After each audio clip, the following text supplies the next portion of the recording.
दक्षिणी कश्मीर के अशमूकम में जैनुद्दीन वाली की दरगाह पर जूल फेस्टिवल मनाया गया।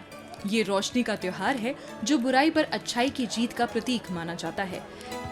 इस अवसर पर स्थानीय लोगों और श्रद्धालुओं ने मशालें जलाई और दरगाह तक चढ़ाई की। ये फेस्टिवल सभी धर्मों के लोगों द्वारा मनाया जाता है और प्यार, मोहब्बत और भाईचारे का संदेश देता है।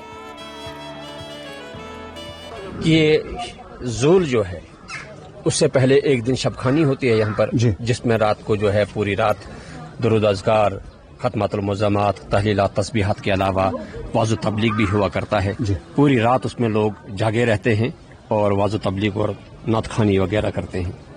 उसके दूसरे दिन बाद ये जूल फेस्टिवल मनाया जा रहा है।